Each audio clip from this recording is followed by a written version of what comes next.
I just And we are live. I just realized JD's camera's not on. It is. They can see me on Twitch. You just can't see me on Discord. Oh, see your beautiful face. Manuel, it's not a beautiful face. I've been looking at this face for 33 years now. It's never been that good looking. I'm sorry. Anyway, guys. Hey, guys. It's Ultra Podcast Z episode. What are we on? 246? 245. 245. 245. That's a time. So it's 246, Manuel. So it's 244. Anything below 260 and above 200. Yeah. No, well, 260 would be 3, so thank you very much. By the way, you see Mike's something very funny. By the way, it's Ultra Podcast Z. We'll do an AX recap, I swear. By the way, I'm Manuel, that's JD.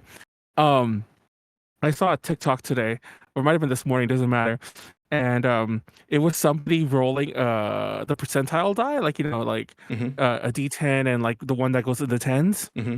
And they rolled a 0, 0, and a 0. Yeah. And the person's like, the whole argument was like, the DM was like, ha, that's 0. You suck. And she's like, no, that's 100. And they both argued back and forth. And then some rando, like one of the other players, like, no, that's 10. And apparently 10's the answer. Supposedly. And I get the reasoning, but I'm like, assuming they're playing 5e on any chart that doesn't have a 0 on it, that would be 100. That's what I'm saying. And I'm like, okay, I get the reasoning why it's 10, by the way. The reasoning is the 0s are the 10 spot represents the 10 spot. So if it's 0, that's a 0 in the 10 spot. And technically the D10 is 1 through then 10, And like, first of all, I don't know why their thing didn't have a 10. Most D10s have a 10, not a 0. But like, so I get the reasoning why it's 10. But I'm like, first of all, who the fuck would say it's 0? As a matter of fact, does D&D ever have zeros? Because in my experience, there's never been a way to get a Unless 0. you have a negative modifier. No, you cannot roll 0 on anything. Exactly. That's what I was thinking. Because I'm like, I'm going to adjust my camera a bit. I'm like in the corner of the screen. I feel like... Is that you in the spotlight, Manuel? Hold on. I don't know if I'm like... I can't... It's a little delayed, so I don't know if I'm moving myself, if I'm making it better or worse. I think I made it better. Okay. Anyways, guys, yeah. So that really pissed me off. That was a TikTok, and I'm like, this is why we need D100s. Which, yes, I know they exist, but or just don't. Honestly, I've always wondered about percentile die, even when I was playing. Are they used very often in 5th edition? I feel like we've never rolled a percentile. They're sometimes used. They're used for wild magic, which is a sorcerer subclass. They're used for tables mostly. Like random loot tables or encounter tables. Yeah, unless you actually need 100, like as in like each one has a thing, just use a 10. Because in my experience, most things are percentages anyway. 10 to 20 is this, or usually it's even bigger than that. It's like 1 to 30 chance this happens, 30 to 50 chance this happens. And then I'm like, then why are you rolling 100? Just roll a 10. Yeah, I mean, the things I mentioned, I think they all either have 100 individual options or like 50, and then it's 1 or 2 is this group. Yeah. So anyways, that's confusing. Abolish D100. That's all I have to say. Fun fact: if there was there's this Japanese system. I forget what the system it's called. It's like something D6 is like. It's a bunch of numbers, but the system is called like 66 or some bullshit like that. And it's used in a bunch of RPGs. Namely, I think the only one I think it's really available in English is the Maid RPG, as in maid, as in like Goshijin Soma and all that shit. So, in that one, first of all, it's all D6s, but the way they handle like big ass charts like that is you just keep rolling. Like 1 through 5 is a thing. When you get to 6, you roll to the next chart, and then eventually that'll end. But yeah, and obviously, if you have a bigger die than 6, I mean, you can modify that. But I don't know. It's funny because even in the comment sections, people were complaining about this. I don't know. Deal away with them. Let's move on. Okay. JD, what was this week? This week? I mean, last week was AX. I guess it technically went over this week if you count Sunday. Yeah, it was it was a con. It was the whole thing. My con started lovely. I was very annoyed because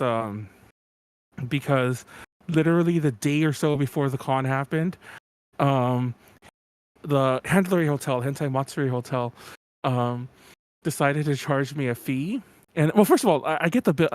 It's been weeks, and the charge disappeared and came back. And when it came back, it had a lot more money attached to it. I'm like, what the fuck? So I call. JD knows the story, but this is for the sake of the show. But then I call, and I kid you not. I call, they answer the phone. I think that they eventually transfer me to like a manager type person because I'm like, oh, there's a charge on my bill and I want to know what it is. And clearly, I think the person at the front desk just wanted someone else to tell me. They're like, oh, that's because you hit a dog in your room. And we had to deep clean it afterwards because there was dog hair. And I'm like, what? I kid you not. I mean, mind you, I'm paraphrasing a little in their word usage, but they phrased it that way because you hit a dog in your room. I was like, the fuck are you on? We had no dog. And TLDR, we ended up going across back and forth with this for like the entire time, including while I was at AX.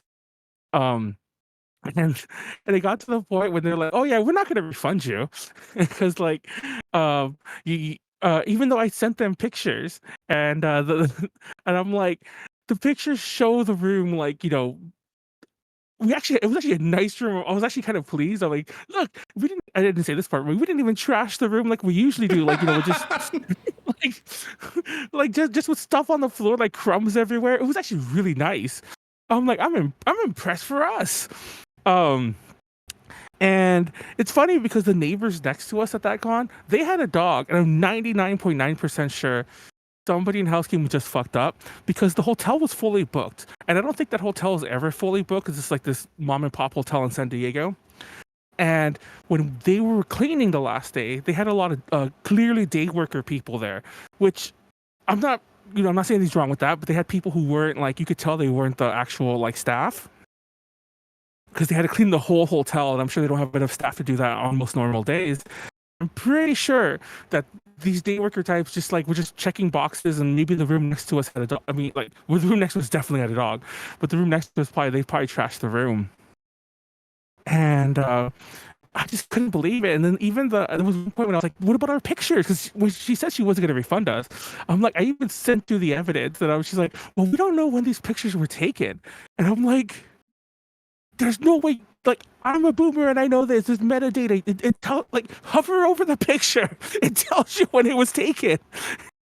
And if I change that somehow, it'll tell you when it was last modified. Like, I don't know how to explain this to you. It's like, do they not? Is that unknown? I feel like that's common knowledge. Like, not even tech knowledge. That's like knowing. That's like something. Sure, Joe Biden might not know it, but like everyone else will know it. I probably should have feel knocking on Joe Biden. I feel like he gets too much of that these days. And I don't want Trump to win, but that's the story for the day. Okay. Anyways, JD, they gave my money back today. Actually, about AX, I guess do you want to just do it in chronological order? No, they gave my money back today. So the podcast is over, and then I had to refund somebody for a game they bought, and now they pretty much canceled each other out. So yay for Manuel. But anyways, you were saying, let's go chronologically in AX. So let's start with day 0. What was that like for you, Manuel? Up, dog. What's up, dog? No, what's wrong? Wait, no, up, dog. No, you say, oh, wrong, dog. It's like, what's wrong, dog? Everything. Anyway, no, but yeah, day 0 started. It actually was a really good start to the con. Well, not even the con, because I went to Panda Express for breakfast. Yes, I know. I went there when they opened it. The one by me opened at 9, and it was on the way. So like, I did the thing I do when I never go to Panda Express. So I did the thing where like I created a new account on the apps. I get like their sign-in deal, and I ate there. And I don't know if they were just hard up for like surveys, because sometimes restaurants are, right? They kept giving me free food to do those surveys. I'm not. I still have a coupon for a free bowl and a free entree, and they gave me like 2 free entrees there and a free drink for doing the survey, and they gave me the discount for the fucking the app I already had. So I ate like crazy that morning. I was full of like Panda Express. Went to the con, and everyone was late. I got there like exactly when I said it would, Manuel. I'm like a wizard. Everyone was late. So like I'm sitting there. Oh, it's funny because I actually showed up kind of early because I already mentioned it was 9. I was already a little too. I don't know why I went to go eat breakfast at Panda Express that early, but I actually got to the hotel um like at around 11:30. Mhm. And there was a lot of people sitting in the lobby. So I'm like, oh, they're probably not checking anyone in until afternoon.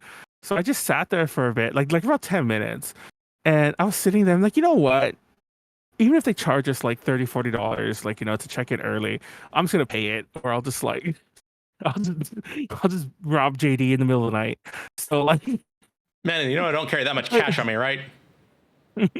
so I went to go check in, and yeah, they just checked me in. It was like 11 something. They just checked me in and went to the room, um, and sat there for like 2 or 3 hours. Uh, I, I remember like I was really bored. I was watching TV. I unpacked really slowly. I took a little nap, and everybody was like, "Oh, we're running late. There's traffic, like all over, like on the way to LA." And JD, you said you were running late too because your train was like 40 minutes late or some bullshit, No, right? no, I meant more like 10 minutes late. Like, so Oh, yeah, I took the train up, so I didn't have to worry about traffic like that. But along the way, someone apparently pulled the emergency brake once for some reason, and they had to oh, loudly remind us over the intercom not to do that because apparently it's a felony. oh, it is. I mean, that makes That's what they sense. said. I'm not. I'll see if I can fact check them and put it right there. But if I can't find anything, it won't be there. But yeah, that makes sense. So yeah, like, so that happened. So like, I was waiting there forever, and about like 3 o'clock, I was just sitting there. And I'm like, and it was funny because prior to this, like, I was like, oh, I'm not gonna get my badge today. I'm gonna get it tomorrow on the way to the con, and just do the panel and then get the badge at the same time. But then because nobody was there, and I was so like, I was, I was feeling very antsy, like I wasn't doing anything. So I'm like, I'm gonna go get my badge. And the second, and I'm not exaggerating, the second I get into the lobby, everyone messages me they're going to be there soon. Yeah. Everyone, Wait, I was already there. everyone messaged me, and I was like, "Yeah, you were like I said with the metro about to take like one more train or some bullshit." I'm Hmm. like, "All y'all have to." I remember I messaged JD. I'm like, "JD, you have to wait for me. Keep an eye out for Thomas, whoever." And I told you the same thing, like keep an eye out for Thomas, whoever, because I'm just fucking leaving. Actually, UJ I think it was on the room, so like I forgot to switch Morgan and you on the room because Morgan only stayed like that one night. So Hmm. yeah, you can thank me for that, JD. Yeah. But but yeah, I went to the con. I got my badge, and it wasn't that painless, but it was kind of painless. They sent me to every fucking line there was. There was no line. They just sent me to every booth there was. They're trying to help you And speed run it, Manual. yeah, basically, I literally went to each section. I went to the normie one, like just if you're picking up your badge for the first time. Hmm. Then I went to the booth where you need help. Then I went to the booth where like the industry one, and to the not the industry one, the guest one, then the press and industry one, and it was at the press and industry one for some reason, Yeah. even though Weird it because we wasn't were press neither or press nor industry. industry this Yeah, year. exactly. So they gave me the badge, and I walked back, and it was really hot. And I remember I was even considering like I'm gonna sit here and just like relax for a minute because it was really hot. I was tired, like, and for some reason I thought I forgot the badge pickup wasn't inside, so I didn't have like any breather. Hmm. But everybody was already like you were already there, and like I think Thomas was getting there in minutes, so I'm like fuck. So I just went. I remember like how did I look when I walked in? Because I felt like Defeated, shit when I Manual. walked when I got to the hotel. I remember like I heard you say like Manuel, there you are, or some shit like that. I just ignored you and went right to the water. Yeah. I mean, I'm just used to you ignoring me by now, Manual. Yeah, I just went right to the water, started like drinking a ton of water, which kind of I hated that water in the lobby because that cucumbers in it. Um, I can't stand the taste of cucumbers. Uh, Okay. I'm adding that to the reasons to revoke your Mexican card as well. yeah, I can't stand cucumbers. I can't stand avocado. Okay, cucumber. Okay. Let me rephrase this. I guess cucumber could be fine. Who the fuck puts it in water though? Um, Second of all, avocado. I will die on my dying hill for this. Avocado tastes like mushy grass. And anytime people are like, "Oh, you don't like guacamole or whatever," half the things they like aren't the avocado, if you know what I mean. Hmm. But you Like need the the avocado lime for and the creaminess and the fat. but tastes like fucking mushy grass. So like, yeah, I like lemon. Yeah, I like the other cilantro, whatever other fucking seasonings you put in. I don't know what the fuck you put in Onions, guacamole. salt, Yeah, I love tomato. all that stuff. All of that is great without the avocado. Actually, I don't like tomatoes that much in Mexican food because I always think it's way too watery. Like in a sandwich maybe, but like I think tomatoes are a little too watery for like something like a burrito or something. That's why I don't like pico de gallo because usually okay, if pico de gallo was a lot drier, I wouldn't mind it, but it's always a soppy, wet thing. But guacamole and avocado, they're fucking nasty. Get out of here. Get out of here with that. Avocado was great. Someone cancel me. Avocado was great. No, avocado was not great. I'm so happy for once it wasn't me. I can't stand avocados. It's funny because like I used to live in this place that had an avocado tree that would like grow over, and like I remember like friends and family be like, "Oh my god, you get all these free avocados!" Like I fucking hate it. I've been trying to get them to cut that tree for so long, and they're all like, "You should be happy. We can take all the avocados you want." Like, no, get your tree out of here. And every so often, avocados would fall, and they'd be fine, but they'd fall, and I'd be like throwing them over the fence, like, "Get your trash out of here." Fucking can't stand avocados. I didn't know they're like $1 each or whatever. And I'm just like throwing them away like they're worthless. But I'm Where like, are you fuck getting your this avocados? shit. I seen them for 25 cents each, but maybe that's just I'm off making the a, road. I'm making a joke. They are really expensive though. They are expensive for what they are. You know what I mean? Mhm. Okay, Anyways, so yeah, can't back stand to it. day zero. Oh yeah, avocados. This became an avocado rant. No, I like burritos. I just don't like wet. Oh, wait, no. Okay, let's not get started on wet burritos. But anyway, Yeah. So you look defeated. You don't like cucumber in your water. That's how this whole thing started. oh yeah, so we get back to the con and we get back to the room, and I think nothing really happened the rest of the day. Nope. We just chilled. I'm pretty sure I got drunk, which is Yeah. normal. Uh, our bathroom was nice. It was I always had trouble turning the light on, but it was nice. Everything was like see through. Had like, well, I mean, like, you couldn't see into it. But once you were in there, everything was see through. You know what I mean? Mm-hmm. Yeah, you got drunk Yeah, because you got drunk and we sang karaoke. Oh, you're right. Okay. So, the girls were going to some VK concert, and they had this bright idea to do an edible. I don't know what the exact word is, but this is a thing on TikTok. This is a real thing. This wasn't like our idea. I don't a gummy salad, and it's basically you get the gummy edibles and you put a various strains and you put them into like a thing and you mix it together. And everyone takes one. I thought everyone had taken one, but apparently I was the only one who did. Yes. So I took the strongest one on accident, and that'll come into play later. But then we started playing because it was JD's birthday, and we took a shot. Oh, how did the apple whiskey taste again? By the way, Like apple flavored hand sanitizer, man. That's what I say about any kind of alcohol. I gave he had a shot of Crown Royale apple, which isn't like mid tier at all. I mean, trust JD, it's better than Jim Beam apple. So Okay. it was nice. Be quiet. Anyway, he wanted to play Jukebox, the karaoke musical. Yeah. And honestly, I think we had a good first episode. And what's funny is prior to this all starting, he mentioned he wanted to do it, and I told him this is like more or less. I'm sure I'm paraphrasing a little, more or less what I said to him when he first suggested we do it. I'm like, JD, I can't promise you we'll finish the whatever the module, but we'll try. You know, like we'll start it. We made it through Act 1. That's about it. I did not know we wouldn't get that far because out of nowhere after the end of Act 1, and it was actually I was vibing pretty good. It was a pretty good thing, and then like suddenly I was outside the hotel room, and I don't mean that literally.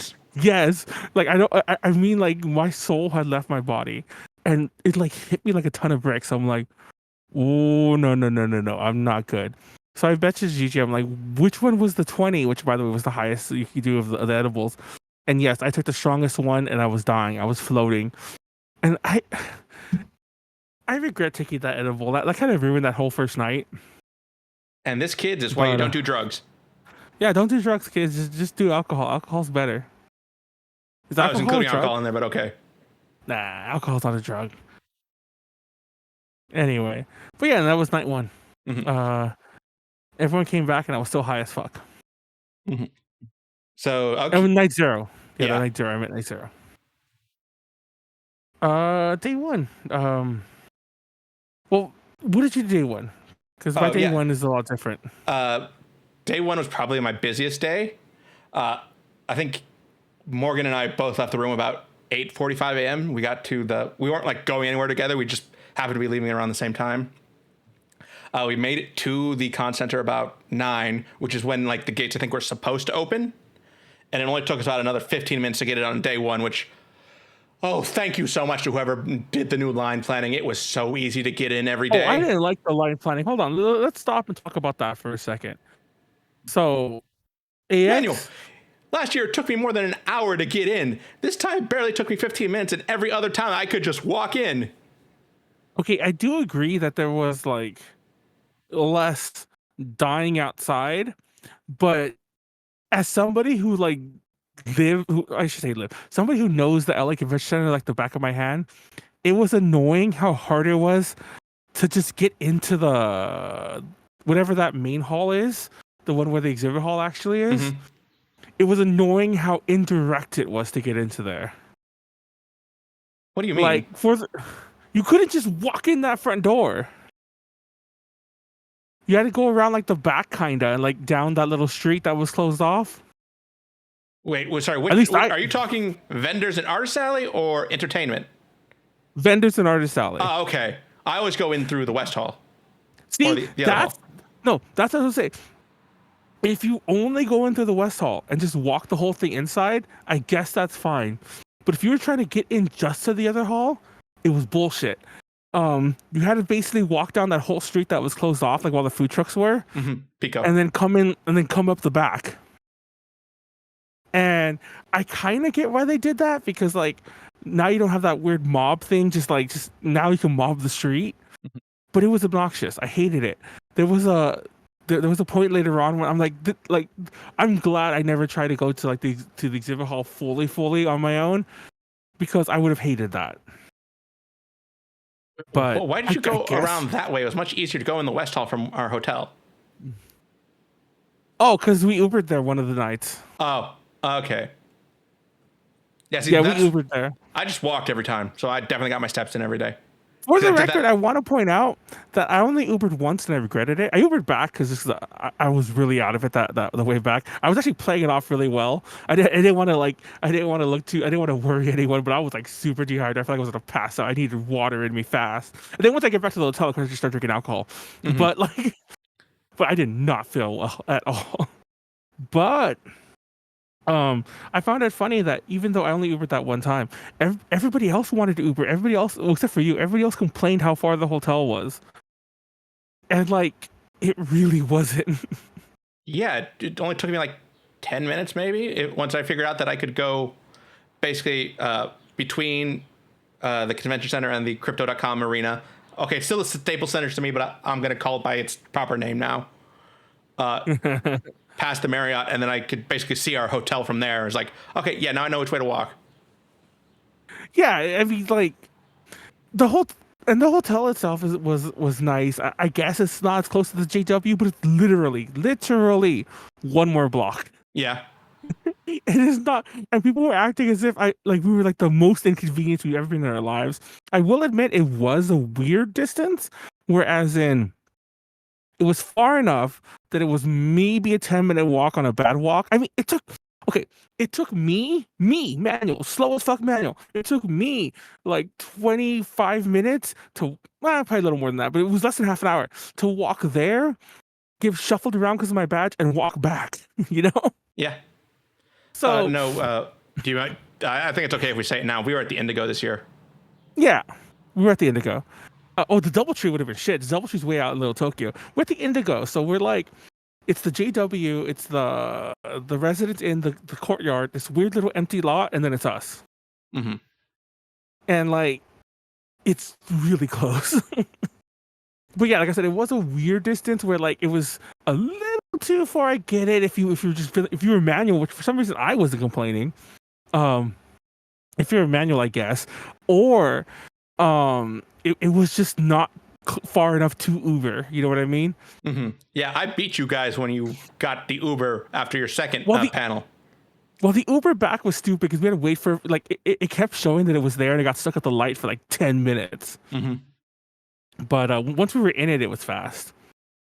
But Okay, yeah. so So anyways, going back, you were saying so the yeah, line thing. the You like first it? thing line was getting in was easy. The first thing I went to was the Blue Mirubo premiere panel. It's an anime about some members of the Shinsengumi. It got off to a good start. There's like nothing terribly flashy about it, but it's a thing I'd give 3 episodes to see if I'm actually going to like this.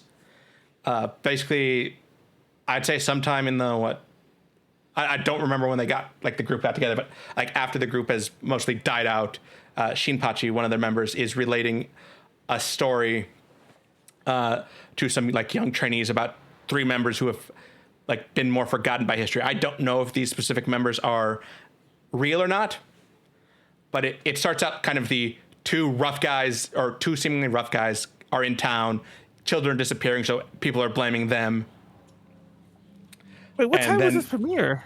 This premiere was like maybe 10:30, 11 on Thursday. On day one, Yeah, there was programming like that early. yeah. I don't think I had ever heard of this before, so it might have just been a hey, we want to premiere this thing, let's throw it super early, rather than like risk going over anything else. That is weird. Yeah, And then what else? yeah. Like that one, fairly competent episode. Like I said, my conclusion would be more to give it 3 episodes before you really like decide on if you're going to watch it or not. Because like I had the panel at 3, Mm-hmm. and mind you that this is kind like I do know that AX like in past years have had programming at noon on day 1, Mm-hmm. but at 3 I'm like, oh, I must be one of the first panels. So I was shocked to know there was like several panels before. Yeah.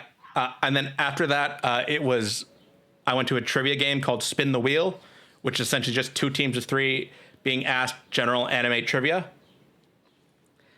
That one was fun. When they get the question right, they spin the wheel, and that determines how many points they get. So it's got the one gimmick, and all that really did was mean that one team got a good string of answers and then got like 20 points ahead because they kept spinning 6s. Wait, so you went to a game show? Yeah. I missed that. So I was reading the chat because like Deluga mentioned that they're pretty sure they're real because they're the teams that use Shinsengumi. I'm not doubting the Shinsengumi are real. I don't know if these are fictional members of the real organization. But anyways, you were saying like the game show. Yeah, it was fun. I kind of wish they had done more than 1 round, so more than 6 people could be up on stage. But when they didn't, neither of them got it. They threw it out to the audience, and I was able to get one of them when I knew that the girls in Uma Musume Pretty Derby were all named after racehorses because they're horse girls. One time I sent Leslie a picture, like it was a meme, and it was a dude with a horse, and he has the horse watching My Little Pony, and the meme was, I'm gonna give my horse body dysmorphia. And I know that's like, yeah. And like, I sent that to Leslie, and Leslie's like, you need to get on my level, Manuel. Like, my horses are idols. And she sent me yeah, she sent me that one. So whenever I think of that anime, I just think of I just think of that whole giving your horse body, just giving your horse issues. Just show that to your horse. Your horse is like, why can't I be an idol? Why can't I? Yeah, and then like the other big one that they missed that everyone was kind of like, why do none of you know this on, was a question about name any one character from Japanese animation or video games that Matt Mercer has dubbed, and none of them, they just all drew blanks, and so the audience was just like listing off character after character. Wait, who is it? Okay, he's Jotaro. What? Isn't he Solid Snake? No, that's David Hayter. And did he get recast? Yes, but that was Jack Bauer. What's his name? I can't. Kiefer Sutherland. There we go. Oh, so they went with that kind of casting. Okay. Yeah. I mean, technically they're not the same person, but spoilers for Metal Gear Solid 5. Oh yeah, one time we went. Sorry to interrupt. Last time, one time we went out with dinner with Molly, me and a friend of mine, and it was when Metal Gear Solid 5 was still like new, And I remember like Molly kept talking about it, and she ruined the plot for Tipu. Tipu was so pissed. He was eating, he just threw down his fork. He's like, "I didn't play the game yet." But yeah, and it's a spoiler. It's a spoiler that he's that JD's like kind of alluding to. I think right. That Yes. He's who he actually is. But yeah. Anyway, go on. Yeah. So that was about it. It was a fun panel. I think they just threw it together because they needed something at that time. Like, I might see if I could submit one of my games, and if we can get more panels next year, I also might submit it to Chibi if I can get in. But yeah, Chibi had like 10 panels last year. yeah. And but anyway, 2 of them are yours, right? exactly. So maybe we just make it 12, and I do 2 of mine. But anyway, so that what else did you do before my panel? Yeah, the last thing before your panel was the Batman Ninja versus Yakuza League / Unalive Unit Suicide Squad Isekai event. What I missed, you missed us recap day 1, and I mean day 0. Now we're on day 1. So yeah, that But, was just. Sorry, go ahead. Oh no, go ahead. Yeah. Isekai. So it was basically just a brief trailer for Batman Ninja versus Yakuza League. It's a sequel to Batman Ninja, where now in like the world Batman came back to after his trip to feudal Japan. The members of the Justice League are all now Yakuza themed. We saw versions of Wonder Woman, Green Lantern, one of the female Green Lanterns, I believe, who instead of using like the traditional lantern uses a I had the word written down here. Chochin, I'm sorry. Japanese style lantern. The Flash and Aquaman. Superman, nowhere to be seen you yet. asked about that. I remember Yeah. you asked about the lantern thing. But anyways, go on. Yeah. So that's about all we saw. I'm assuming he's going to be fighting them. And I expect the Superman, to, if he's in it, revealed to be something, I guess, making him look like a Yakuza boss. But that was about all we saw. It seems to have a really good cast or a really good production team behind it, like with the writers and directors. But that we didn't really hear much about it substantially. I think it's supposed to come out next year, so I'll see more of it then, and maybe by then I'll also watch Batman Ninja. But I guess the main event of it was Suicide Squad Isekai Episode 1. I mean, it's already out on Hulu or Max if you want to watch it there. I don't know what deal Disney worked out with them to have the exclusive dub episodes right now, because apparently Max does not have it, and Max is owned by WB, who owns DC. Well, isn't WB like always hurting for money? I feel like it's just a money thing. Yeah. So yeah, first episode of that, you can go watch it. It's a fun episode. I'm gonna have to get used to the new voice of Harley Quinn in this one. I can't remember her name, but I will put the actor's name down here. Does a good job. I think there's not enough like the Jersey, New York accent that generally goes into Harley Quinn's voice in there. The real Teresa. Yeah. No, I guess that counts. Yeah. So so to catch up to mine, I just I hung out in the hotel room in the morning. I don't know what the fuck I did that morning.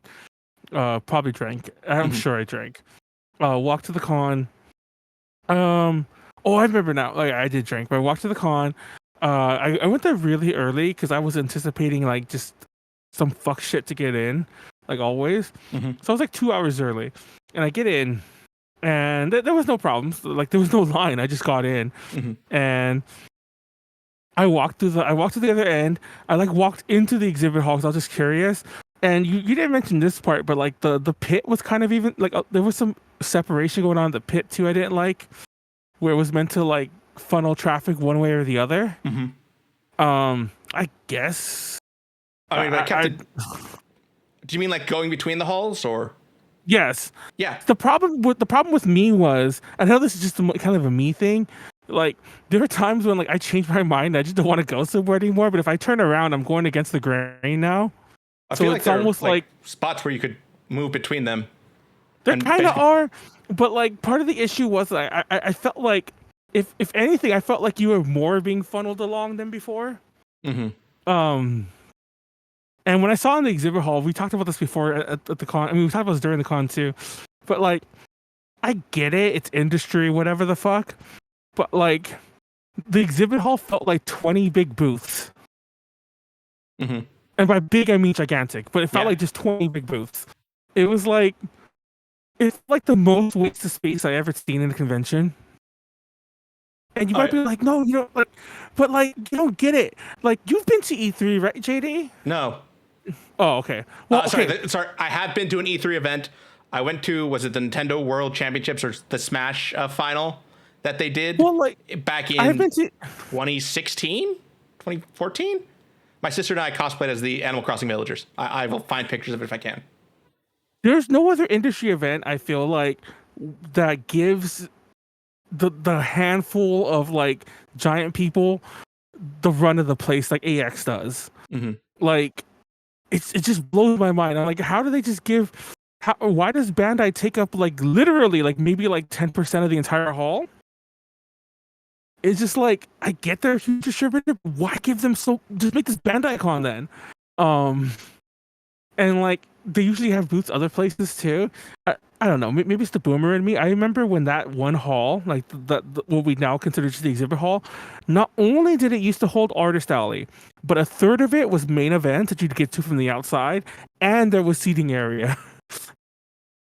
And I'm like, what the hell? And then they put the 18 plus stuff in the Artist Alley section, which I never saw. Um, I hate going down there. It's always hot, stuffy, and like crowded. Yeah, actually. But Oh yeah, Artist Alley. I was there on Sunday. It was so hot, like in the parts where everyone was huddled together, and then I get into one of the areas that's more open. It's like, oh, this is what cold feels like. I remember now. But yeah, back on day one, the final part of the WB anime presentation was a performance of the Suicide Squad Isekai ending "Go Getters" by the artist Calliope Mori. You may have heard of her. oh god. Yeah, live for whatever amount that counts for a VTuber being there.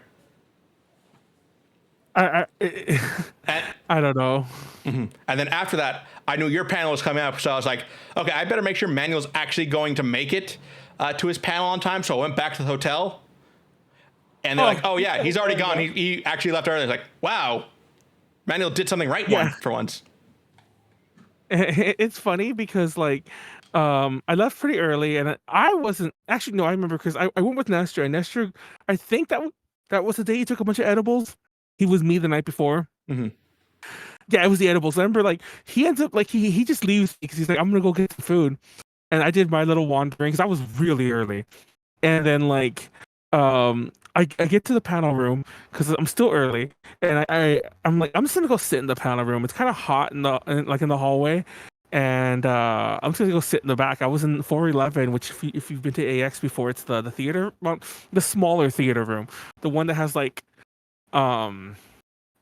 college seating. I don't know what you call it. Like Yeah. it's theater seating, but it feels more like a lecture hall than a theater. Mm-hmm. So like I went there, I sat in the back. Literally, I sat down. My panel was at I don't remember the time, like 3:45, 4:45, 4:30, Something like 4:45. And I get there way before 4. It's like 3:45. Like I assume I'm gonna sit through a whole half hour. Hopefully I don't fall asleep during the panel, start snoring. But like as soon as I sit down, they start wrapping up the panel. It was like just one person.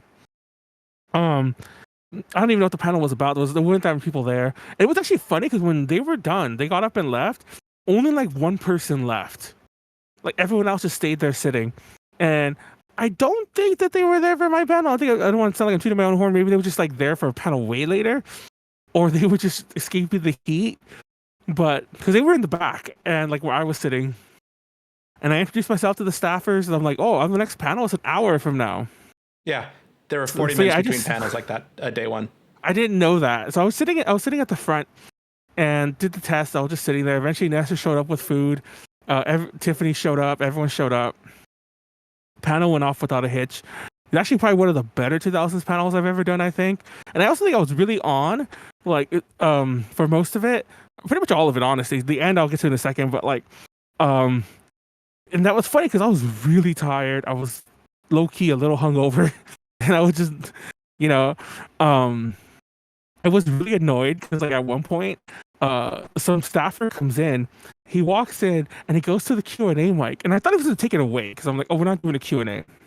He goes to the Q&A mic. He's like, excuse me, can everyone stand up and move to the left so we can fit in more people? And the funny thing was, I get why they did it, but like, he didn't actually say anything to me before he just started talking. Mm-hmm. Like, Yeah. Like, Yeah, I was wondering what was going on when he got up to the microphone. yeah, you would think most staffers would walk in. He'd be like, he'd say, "Excuse me," to like the room. He'd like kneel towards me and just like be like, "Oh, I'm gonna get on the mic and tell them to move." You know, he didn't say anything like that. And Mhm. like, it's funny because like I've made the joke that whenever I don't have a longer panel, whenever I have a 50-minute panel, which is what that panel was at AX, I use every second of it. Like I take out the question slide. I already know exactly, like I pretty much have everything down to a T. I'll start trimming microseconds out of videos, and that fucker wasting like 2 minutes of my time really pissed me off. But I guess on the plus side, the room was full. Mm-hmm. But yeah, it was full. Hungover Expo, honestly, yes. Yeah. So yeah, But the room was full. it's a good And panel, Manuel. I will say that. yeah, towards the end, I started rushing because like I forgot that I ended at 35 and not 45. I realize now that they probably would have let me keep going. But honestly, even though I rushed, I still played all the videos. I didn't stop them like I usually do. I didn't skip them, and I still said the key points I wanted to say. I just didn't dwell on Green or Junko Akamoto. Mm-hmm. So if you want to read their slides, they're on A to J Connections. So yeah. No, Yeah. that was it. It was a good panel. Everybody seemed to enjoy it. A lot of people came up and talked to me afterwards, and yeah. And you still didn't get that one person's name. Who's? That I think they had a rainbow shirt on, or like a tie-dye rainbow shirt on. I think that was the person you were talking about saying, "Oh, I should have gotten their name because they could have been another member of A to J Connections." Oh yeah, I make these jokes all the time. By the way, if you're watching this on wherever you're watching this, and you're like, "Hey, I could do a better job than these people," do it. Just join us. Okay, don't do it against us. Join us and make us look Manuel, stupid. the saying's, if you can't beat them, join them. But if they can beat us, they shouldn't join us. No, if you can beat us, join us, please. I actually I meant to put in recruitment slides, and I keep forgetting to do it each panel. Mm-hmm. But yeah, current man needs to get on this game because that's the way a lot of people join us. Like they just walk up to us after panels, and like that's the way we met Rose. That's the way we met like tons of people who I'm forgetting off the top of my head, like just off, none of them Mm-hmm. on the spot. But yeah, practically like how we met Tiffany and so on. Mm-hmm. But So yeah, I think so your day just, was done by then, but I still had two things. Right, in the same room after your panel was the premiere for Momentary Lily episode 1. Boy, was that a hot mess. Well, that room was tiny, by the way, so I'm surprised there Yeah. was a premiere in that room. Yeah. So if you know That Studio was like a Gohans, 200-seat room. you know them by more their reputation of over animating everything and making a bunch of other, I guess, hot messes that use a whole lot of interesting techniques. But to me, they're the studio that keeps, or is only concerned of if they could do it, not if they should do it. So this was like 24 minutes of noise. It's some kind of post-apocalyptic girls fighting monsters, but also cooking with scavenged food. Broad archetypal characters so far. Everything is over animated, way too loud and way too fast moving for this kind of show. They could have probably stretched it an hour and it still might have been too fast. And as I say in my write up that I'm working on for A to J of everything I did at AX, I don't think I've seen levels of a character breasting this boobily since High School of the Dead with the big sister character Erica. Hold on, what's this anime again? Momentary Lily. It doesn't come out until January of next year. So maybe there's time to turn the ship around. But right now, I'm saying unless you want to watch a train wreck unfold in real time, you might be better off skipping it.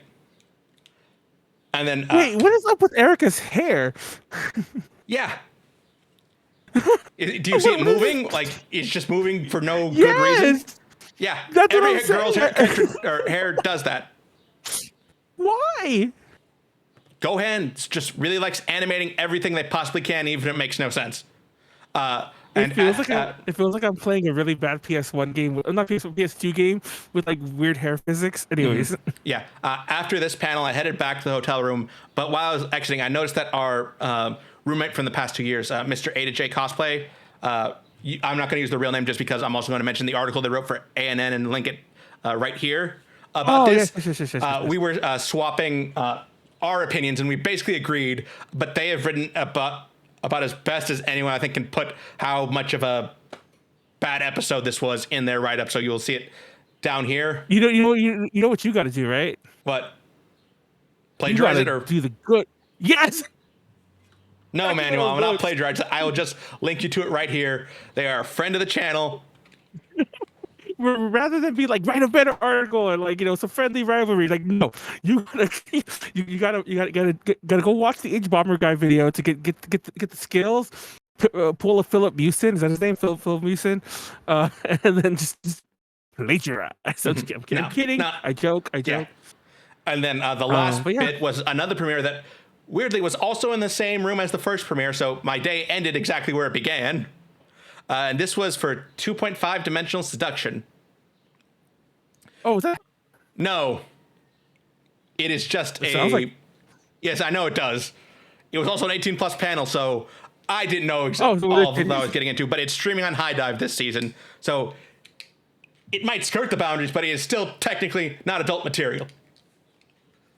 But it's Dude, about a I'm looking this up. What? Like, it's titties run and come shoot up and like jump when you plus just- manual. It's not can't be that bad. There's like titties, like, okay, well, there's titties in the pictures I looked up. Anyway, Yeah. and I wasn't So- looking up like sentimental seduction titties, but anyways. Yeah. So it's about this guy who is very much I don't like real women kind of guy. I am completely devoted to my anime waifu. He's the only member of his school's anime club until another girl comes and joins, and turns out she's just as dedicated to the same character he loves and wants to do like a cosplay CD-ROM or like a, disc for selling. And so it's him helping her with that. And it's, can they actually find love? I'm going to assume the answer is yes. I've only seen the 2 episodes, but this doesn't look like it's going to break any kind of terrible or any kind of not terrible stereotype, overused elements of the genre, and I'm okay with that. It's just that funny. It's the kind of absurd, kind of. I'm trying to think. Slightly lewd, I might put it that way. Rom-com that I like I talked about girlfriend in my 3x3 with Fangy. It kind of scratches that same itch, and it even has the same voice actor for the main male character. So this one was like my first big, definitely watch this if you're into that kind of stuff. So, I didn't do anything else to end the day one, so we'll probably end that there. But the homie Thomas did give me Blue Eyes Abyss Dragon, the card, so I could live my meme. I summoned Blue Eyes Abyss Dragon. I have SCX with it. I end my turn. Don't know why you do that with the Dragon Manual when there are. It's a meme. I When didn't make it up. Sure, Manual, sure. What, like when Dark Magician's right there? Is that what you're gonna say? I would say Dark Magician Girl, Elemental Hero Burstinatrix. And he also gave me this Nikkei card of Soda. I don't know who Soda is. She looks like a niece. I don't know if I'm like a bad Nikkei fan by not knowing that how Soda is different than a niece. But yes, Surprised he didn't give you. Is it Tove that Molly plays? he gave Nestor the Tove. He also had extra Rappies, and I wanted one of the Rappies because I wanted Kaylee to sign it, like non-ironically. Yeah. Like, also not. I'm not gonna get in her line. I mean, I'm just gonna be like, "Hey, Kaylee, sign this." I just think it's funny, and I'll put it in the room somewhere. Actually, But, do you see Kaylee any other time of the year? Well, like when she's with Molly here and there. Okay. Yeah, so let's move on to day 2. Manuel, did you actually do anything this day, or were you just in the hotel room getting No. drunk? No, but to be fair, I had an excuse. First of all, Molly was mentioned Molly, perfect timing. So Molly was supposed to show up that day dressed as Tove because, first of all, she was supposed to show up dressed as Tove just because she wanted to do AX. She's like, I don't know if I don't have the money, and I'm like, you could borrow my badge because I'm literally technically don't have to go that day, and you could use it that whole day. And then it turned out that when the whole like the cards that Thomas had, like this bullshit, he had a Tove one, which is the character Molly plays. This isn't Tove, I'm just saying. And he gave that to Nestor, and Nestor wanted her to sign it, like just for funsies. And it was funny because actually when I sent Molly the picture, she's like, "Can I have it?" And I'm like, "Nestor, you better not give it to her." He's like, "No, I'm keeping it." He was joking that he was gonna sell it on eBay. I'm sure he wasn't. But Won't be the first anyway, time something Molly signed has been sold on eBay. somebody got her to sign a picture at a premiere, And like, I think it might still be there. I don't know. It was there for like a year or two. Like we kept joking about it. Like, look, there's an autographed picture. But anyway, um, she didn't show up. TLDR, she ended up messaging me like at 1 o'clock. She's like, oh, like I just woke up. I guess I'm not going. Oops. And I'm like, oh shit. And that turned out to be lucky because as chance would have it, Leslie showed up, who was also going to borrow my badge, but that night. But she showed up earlier, like at noon, and she just like took it. So I didn't have a badge anyway. Like, so that was my excuse. I don't think I did anything that day. I think I just drank all day. Okay, so cool. I get to talk about the 3 things I did that day. And like, did I do anything notable? I don't think so. That sounds I did right for most of your days at conventions, Manuel, unless you have a panel. Okay, usually I do something like I have stories. Like we did this. I watched a movie. Like I don't. It's a blur. I don't remember shit. I just remember. Woohoo! That might have been the day when that might have been the day when everybody left me for a few hours, and I just like was watching movies and alone in the room, like eating old pizza like a hobo. Anyway. Okay, so yes, I did 3 things this day. The first one was the Manga Gamer Q&A with Sayaka Ohara. Sayaka Ohara is one of my favorite voice actors from Japan. She plays Yuko in Holic and Tsubasa, Urza in Fairy Tail, Titania in Ancient Magus' Bride, among others. Oh, she's also Millie in Code Geass. But if she's in a manga game panel, that means she does the ecchi. She was Beatrice in Umineko When They Cry. Ah, okay. Mm-hmm. That and because of that, Ryukishi 07 was also there, and they're just kind of talking about the process of doing the voice acting for the game, like how she didn't actually have to audition for it. She was just picked, I think, by Ryukishi himself. And like the process of that, because the character has so many different sides of her personality, that she has, I think, the most sprites of any character in the game, and like 100 something just for all the possible personalities and emotions showing off. Mm-hmm. So that was interesting because otherwise I knew absolutely nothing about Umineko. I know a bit about Higurashi, but beyond that, nothing. I just wanted to hear Sayaka Ohara talk. So it was very interesting learning more about like an early part of her career. And then what'd you do? What? The next thing was the ReZero Season 3 premiere. I wanted to go to the Honkai Star Rail panel that was before this, but I forgot that the combined popularity of Honkai Star Rail and Trash Taste, who had their Joey Connor and Garnt all hosting, would fill that room hours before the panel started. I only showed up maybe an hour before it was supposed to start, so the line was already capped. So I just went exploring Artist Alley until the panel let in, so I could get down in line 2 hours early and watch Kiki's delivery service on my iPad. Well, you didn't miss anything. They suck anyway. But keep going. Yeah. So it was basically just showing the 90-minute premiere of Season 3 3 months early. I believe it's premiering in October. It's a really good episode.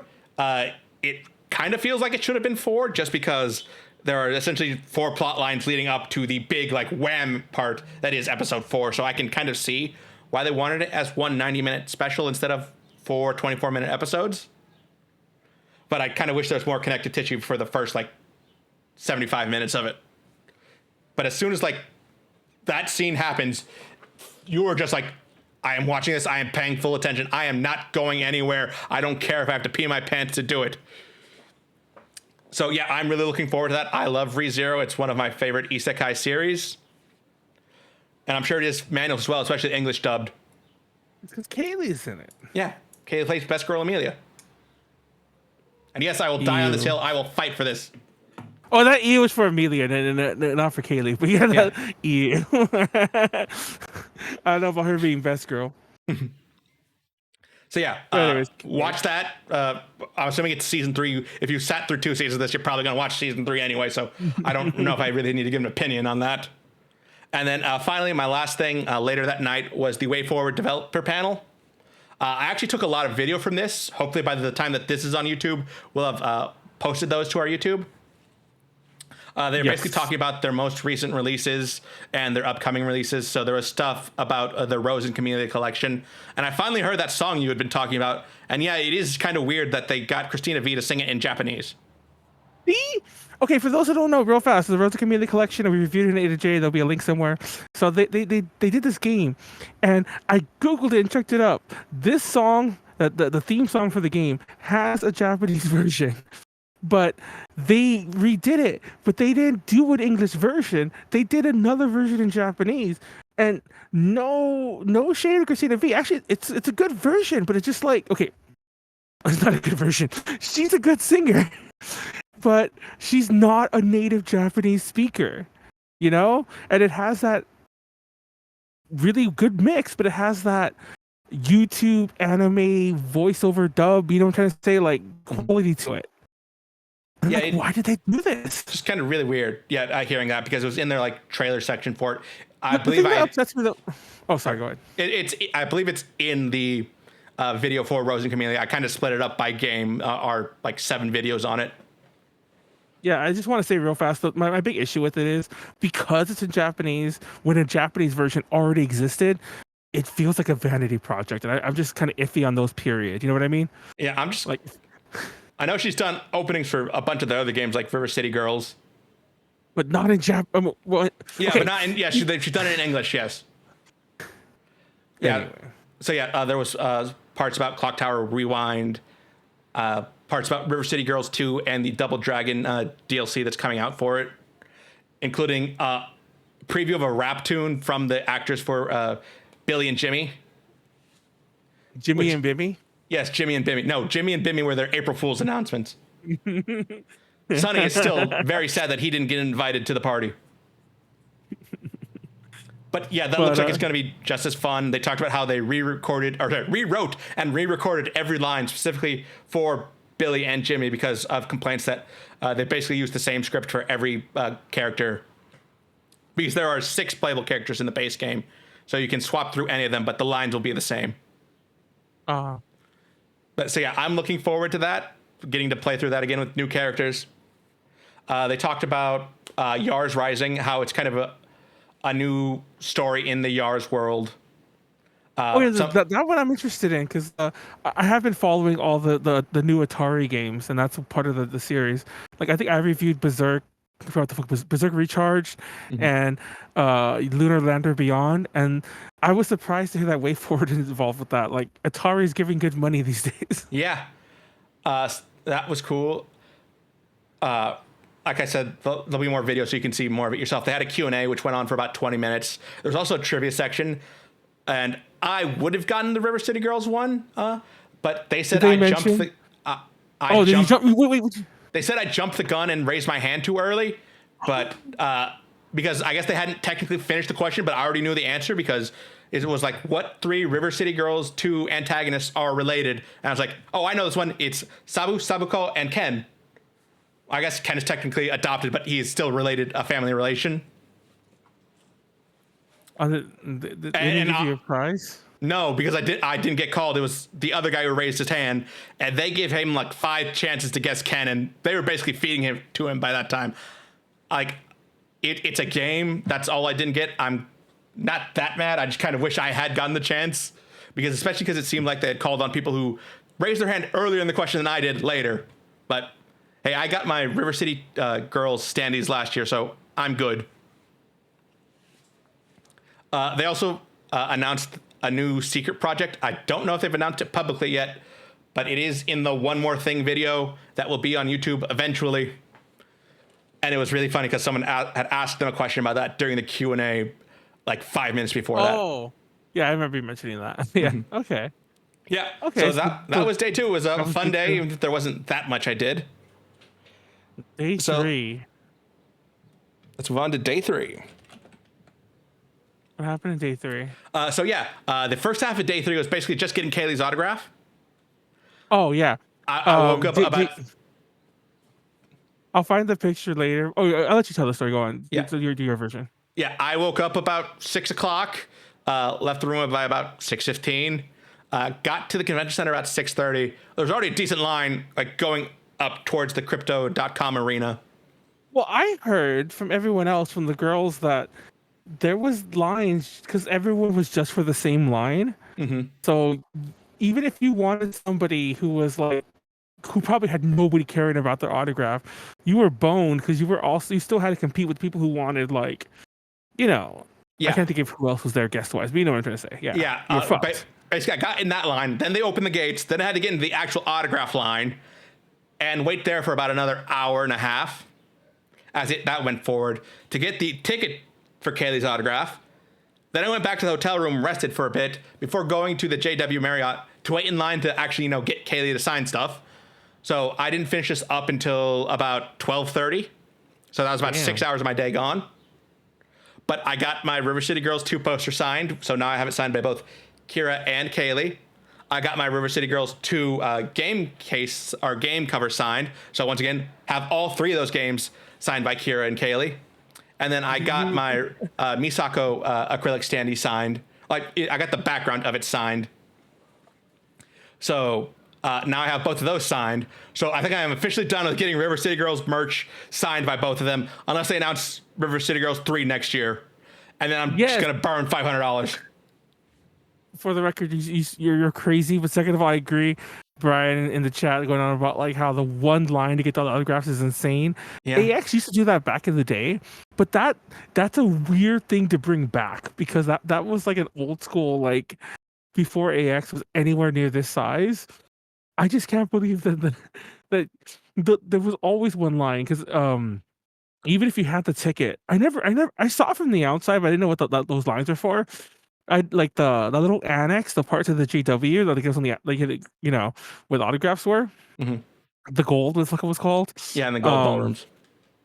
I didn't realize that like that's what they were in line for, but that was just to get in normally. So like once again, like when you got your ticket, you still had to get in line to get into the room where like then you had to get into your line for your person, even if your person probably didn't have a line, Yeah, there wasn't that much. Like, there were waiting lines just in case the lines in the room got too long. Like, I think Amelie's line, which was right next to Kaylee's, got too long, so they just brought people in every so often. But actually getting Amelie into was the there? first ballroom wasn't that. Yeah, Amelie was there. Man, do you not follow the guest list? No, I don't. It's actually funny because a lot of my friends were there, like just random friends, like I'm like really like like con people, like like mid-level guest types, and I'm like shit. Are you friends with Amelie and just haven't told me this whole time? Oh, I'm not friends with Amelie. No. Oh yeah, that's not what I was leading to. Sorry. There are actually some Chinese streamers I know from back in the day that were there, and I'm not sure if they were there because of Billy, but I don't know what the fuck Billy was doing there.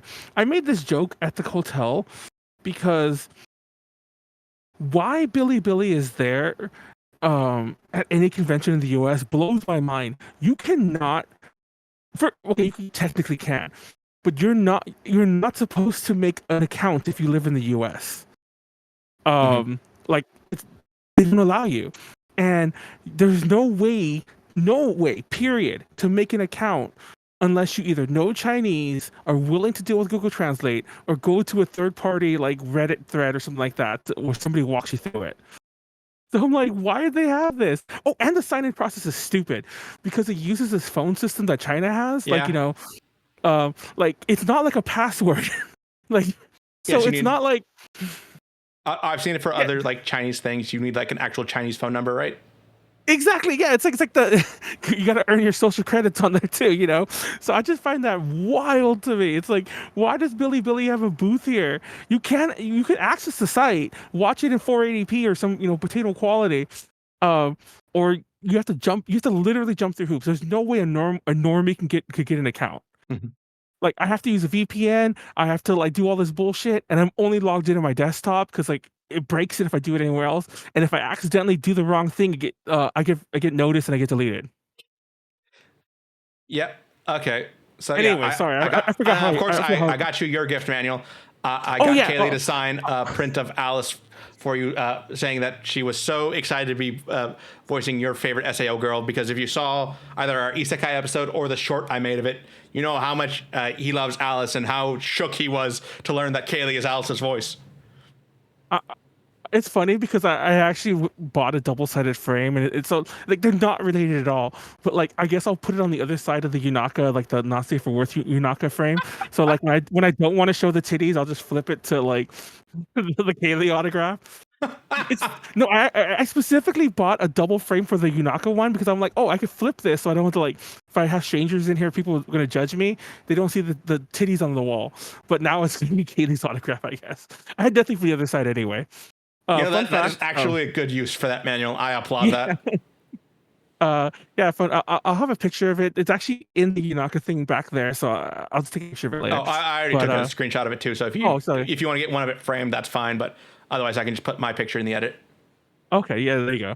But yeah. Also, I don't know if JD was just having a sweaty time on the way back, but it was kind of wet when you brought it to me. I just want to point that Oh no, out. Manuel, it was Or did wet she do that? because I had trouble folding the River City Girls 2 poster up. It has Uh-huh. it has to fold in one way, fold another way, fold another way. So I was trying to figure that out, and I put the poster on a table in the Marriott. I forgot to check if the table was wet or not, and there was a wet spot on it, and I don't know what was there. I assume just someone left their Oh, drink, and it just like all it the was condensation. yeah, I was looking at it. I'm like, how does it get like mind you, I was drunk in the room when he showed up. Mhm. When he handed it to me, I'm like, I didn't do this already, did I? No, it But wasn't no. you. It was just my carelessness putting it down. Well, you can't I was really hoping tell it what is in dried the out on frame like the anymore. 10-minute walk back. So Yeah, I mean, like the frame, especially because it's a double sided frame, like it's pretty tight. I'm sure it'll until I take it out, you won't really notice it. It's Mhm. fine. Honestly, in the frame, it just looks like she's signed with a really wet marker, Mhm. which has happened in the past for other autographs. But anyway, Mhm. anyway. Yeah. Uh, It was funny. He showed it to Thomas, and Thomas, and mind you, I didn't know how much it cost. And yeah. me and Thomas were both like, "That's an expensive joke." I don't know Yeah. if that joke was worth it, but there you go. It's worth it because I said so, Manuel. I mean, I guess so, but it was like I would have bought pizza instead. Mhm.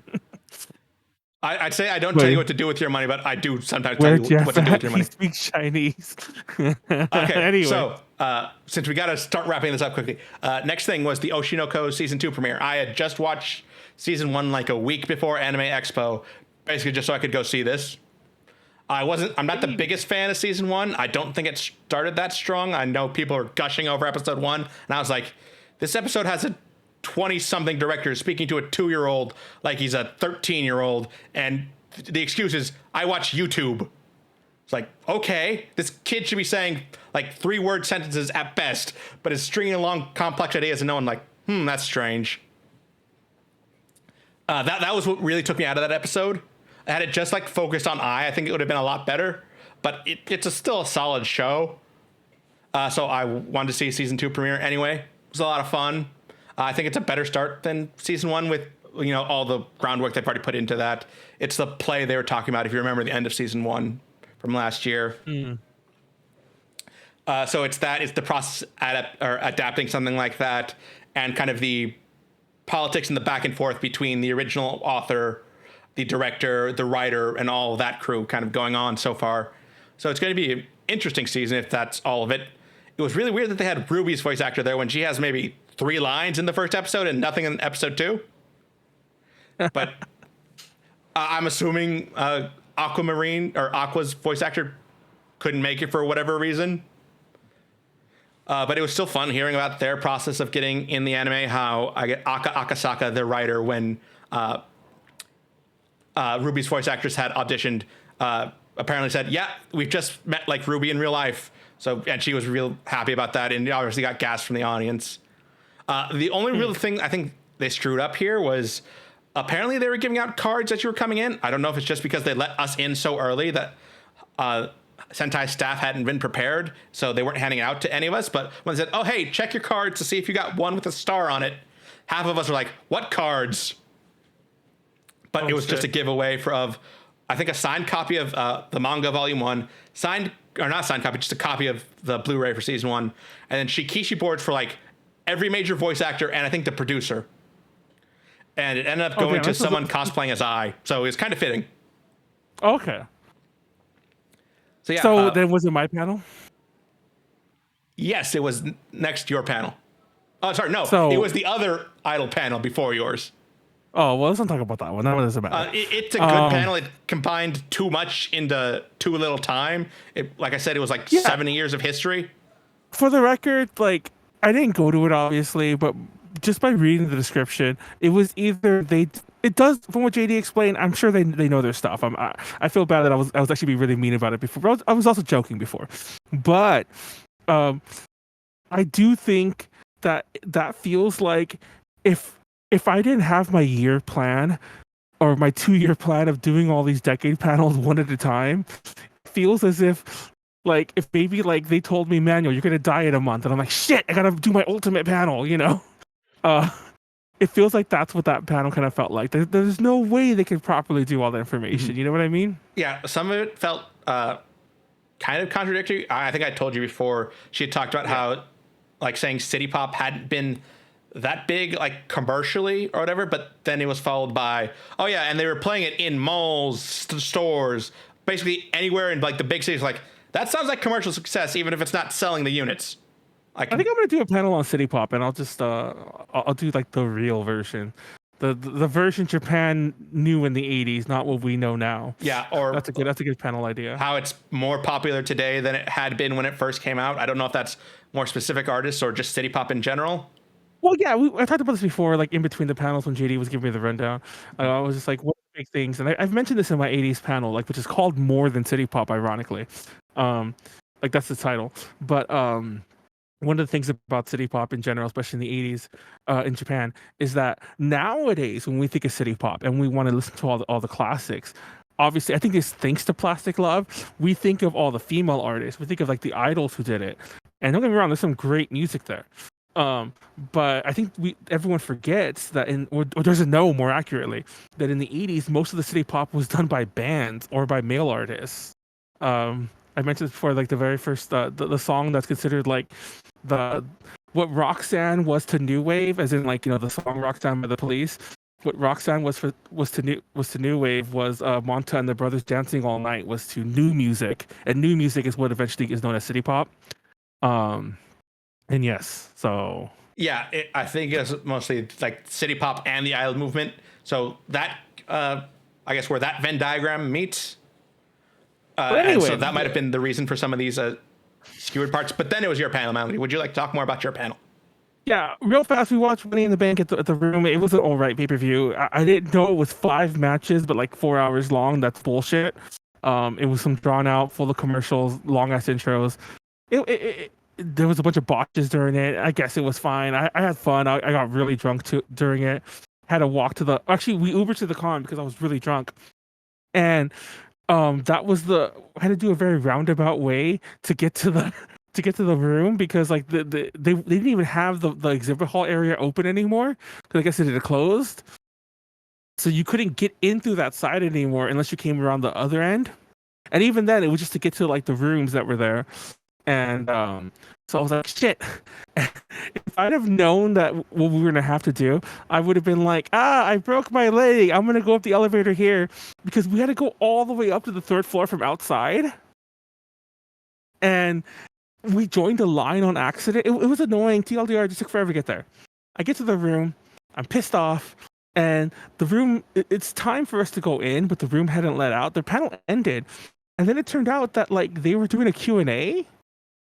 And like it was some fuck shit because like I'm like, they're done. What the fuck are they doing? So the staff had eventually, like after about like literally like 20 minutes, the AX staff had to go in and kick them out. And they still wouldn't leave. Remember that, JD? Yeah, I remember that because we were outside with the pudding cosplayer and her SO. Oh, that's who that was? I mean, that's what they were called? Yeah, that was Charlotte guys? Pudding from One Piece. I only realized that when I saw the third eye on her forehead.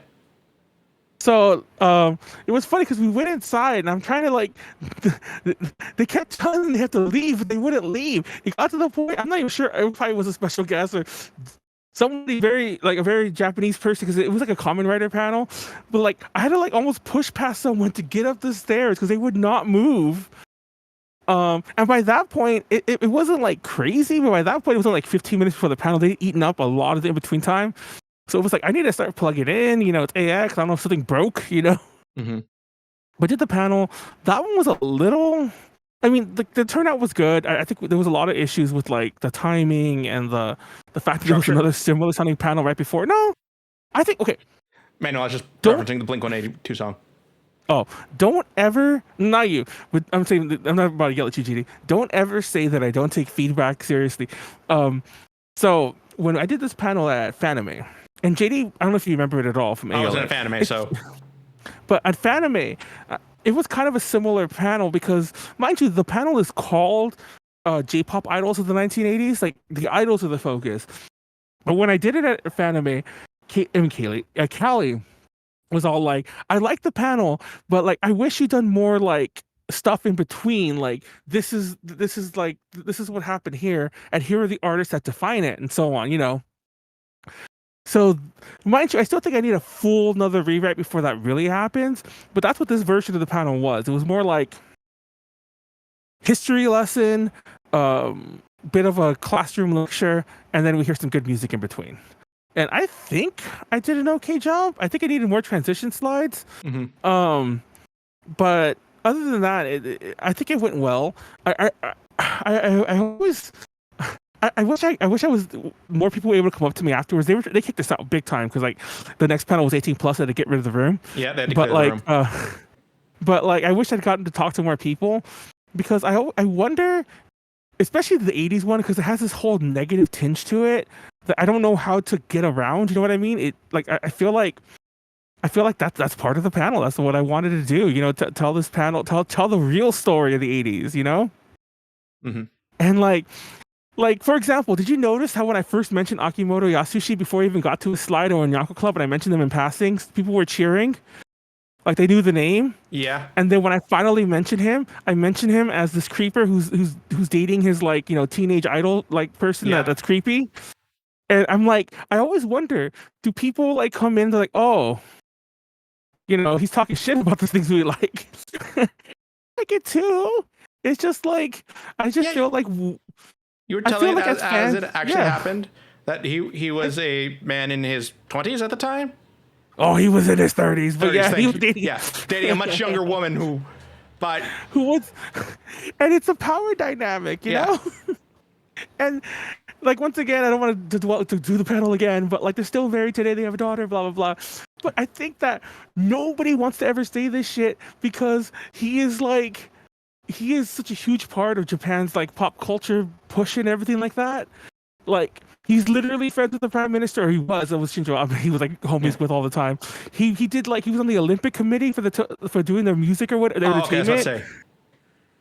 And like he is like he's huge now, and it's like so no one's gonna be like, remember that time you were on all the tabloids, you were dating your client, and that's sus, you know. Anyway, and then I it's part of the story though. I always feel like I always want to ask, like, did you think I was gonna just do a pure happy panel, and then you kind of got like, you know, hit by a car or something in the middle of it? Because I don't know. It went well. It went well. Otherwise, I think no one left. That was the biggest thing. And not that I thought people would leave, but I've said this before. Like, I don't really care if like 2 people show up or 100,000 people show up. I guess I do care a little, but you know. My big thing, and if you want to destroy Manuel, if you want to like crush his not self-worth, if I'm doing a panel and you want to make me feel like shit, get up and leave in the middle of it.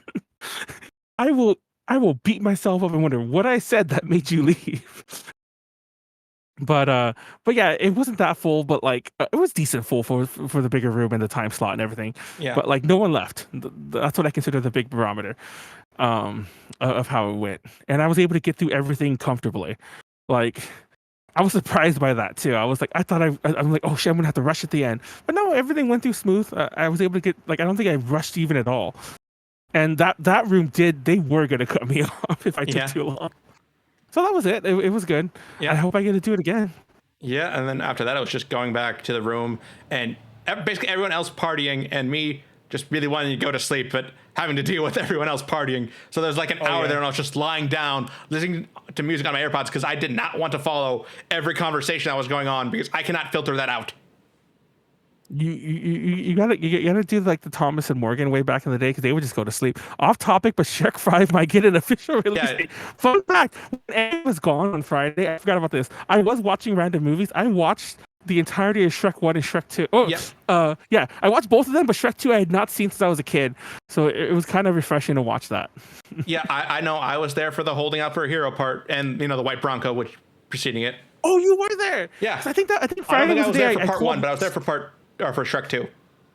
Yeah, I think that was the day. I think you were there when I called the hotel and I got really pissed. Mm-hmm. Yeah, I Because they remember were that like, part "We're not too. gonna refund you," and I'm like, "I'll just do a chargeback." Okay, Manuel.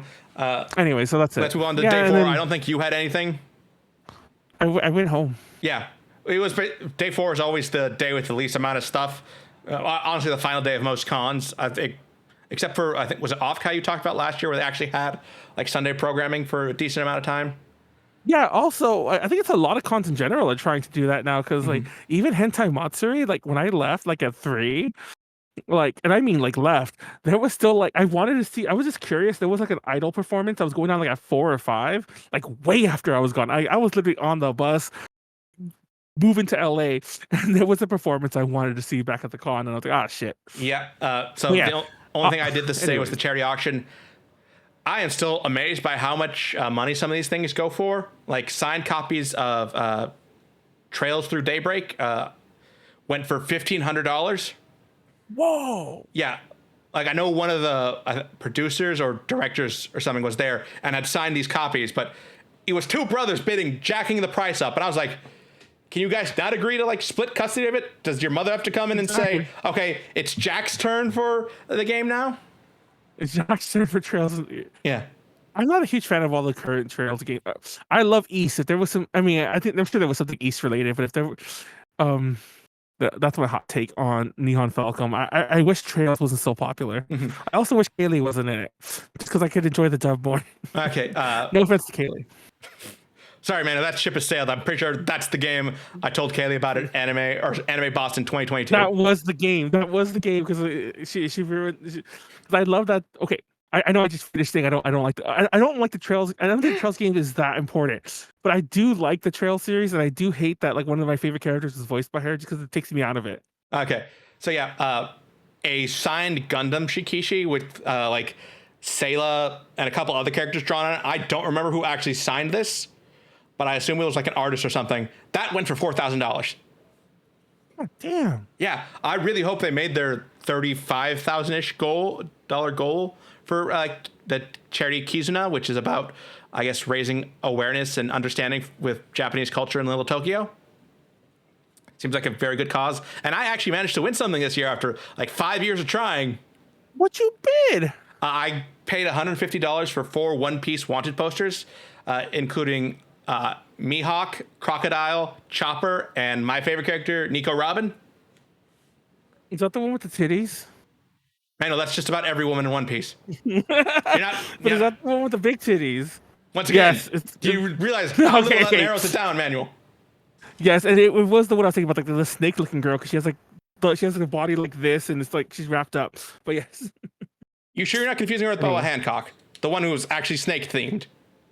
I mean, yes and no. Like, yes, I know who you're talking about too, but no, I always felt like this girl snake themey too because she has like a pencil. That's not a pencil skirt, but she has like a skirt that's like this, and she's also like a clamp character, like drawn like one because she's super long. Yes. So Anyway. I got that, and I was basically packing up.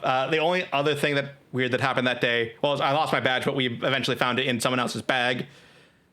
I almost thought I lost my AirPods at the auction, but luckily I realized that I can actually find it like location-wise with the Find My on my phone.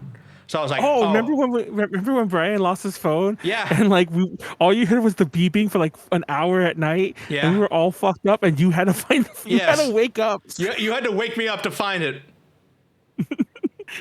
because we all hear it. It's clearly here, like in this little square, but we can't find it. And by the way, it's funny. The funny thing about that is, Nestor was the one who took we didn't take it. He says it was just in his bag. Yeah, Who knows? But I had a pile of stuff that slipped, and I assume my badge just went into his bag.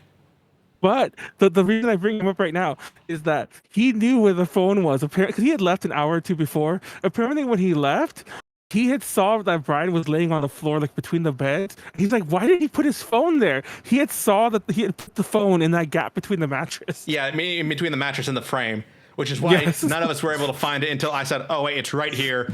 pulled it out, We handed you guys, and went back to yeah. sleep. We were actually like lifting up the mattress and moving. We would have found it eventually because I'm sure the next thing would have been lift up the box frame, the box spring. I mean, but yeah. Yeah. Luckily Find My on the iPhone 15 Pro Max has the proximity sensor stuff. So it's like, oh yeah, hey, your AirPods are within arm's reach. Oh, they're in part of my backpack I rarely use, but I put them there in a hurry, I guess. And then I went home. I got in and out on the way back, and that was nice. Oh yeah, I just went. I took an Uber home. It was a quick Uber. As soon as I get home, Callie's like, "Are you free? Let's go get lunch." And I'm like, "I'm home. Like I'm about to go to sleep." And I think I ordered a pizza or something because I'm like, I want something I could just because I knew I was gonna take a lot of naps. I want something I could pick at throughout the night. So that's pretty much what I did. I ate a couple slices, fell asleep, woke up, ate some more, and that. And then that it was yesterday. And here we are today. Okay. But yeah, So we'll wrap it up we're there. over time, so let's start wrapping up, Manuel. Yeah, tomorrow we're playing Breath of Fire 3. There's no DTR this week. That comes back next week. And there might or might not be a UPC next week. The only reason I say that, and I know JD is like, there's some co-host issues, and I definitely want to figure out something for the week after because that's our anniversary. So Okay. yeah, me and JD, we got married last year. No, I'm just kidding. It's for A to J. It's actually our 10th anniversary. So yeah. So yeah. All right. I've already resigned myself that we kind of fucked up the July anniversary, so let's not fuck up the November one. Will do, Manuel. I won't mess it up. But yeah, and that's it. There's no more cons until like October, I think. Oh, just work What stuff. happened to Josh? You just can't make it at 6 p.m. for a while. No, it's not like forever. It's just he said he can't do it the rest of this month, so he'll be back. I was already thinking on the 22nd and 23rd, which is the one in 2 weeks. I was already thinking to get like someone old school, like Tiffany around or something. So yeah, and then we'll just or Molly if she's like alive. Yeah. So, yeah. We haven't had her on it. I think as a host years. forever. Yeah. Like literally years, like probably 2 years. But yeah, okay. We'll see. And that's it. Peace out. Thank you for watching. If you want to help us out, patreon.com/ShadyJConnections. There's 2 interviews there that are Patreon preview. Very soon there will be 3, and then soon there'll be 4. So like we're kind of backed up a little just because AX and everyone decided that all the interviews are ready right now. Oops. And check out our Yu Hayashi one, which is out publicly. But yeah, there's 2 more Patreon preview ones, and there'll be 2 more on the way sooner than later. And yeah, that's it. Thank you for watching. Good night, everybody. Good night.